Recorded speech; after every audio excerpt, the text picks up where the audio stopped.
هو جديد الحلويات لهاد الصيف لي سيجار محشيين بلاموس تاع الجوزيه. وزيد نقول لكم لاموس تاع الجوزيه درتها بلا ترمومتر وبلا ميزان وبلا سير. هاد الكاطو بزاف اقتصادي وراح ديروا بحاله في المناسبات. الوصفه خبوها في عينيكم. والحاجه نحتاجوا 250 غرام مارغرين استعملت هذه تاع فلوريال.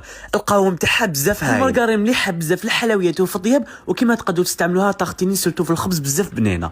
ضفت نص كاس سكر كلاصي وهنا عندي حبه بيض وصفار بيضه. خلط كما شفتوا مليح. واخيرا نضيف لافاني ونجمع بالفرينه ونتحصلوا على العجينه لازم تكون طريه. والمقادير اسفل الفيديو. نروح نجيبوا هذا المول تاعنا تاع لي سيجار ونبداو نخدموا هذوك لي سيجار تاعنا على طريقتي باش ينجحوا لكم ويجوكم بشكل واحد. هنا كما شفتوا طيبت على 150 درجه وبعد ما طابوا وبردوا ديموليتهم. شوفوا يعني الطريقه راهي بزاف سهله ما تخافوش كاملين يتكسروا لكم. لاموس تاع الجوزيه نحتاجوا كاس تاع العسل ما يعادل 220 مليلتر. نحطوه يغلي فوق النار. عندي زوج بياض البيض وقرصه الملح ونضربوا هذاك البياض حتى لوين يديرنا هذيك الرغوه. العسل تاعي هنا راهو اللي كيغلي وتشوفوا دالكم كامل هذوك الفقاعات. نحيوه ورموه على هذاك بياض البيض تاعكم على شكل خيط رقيق غير بشويه.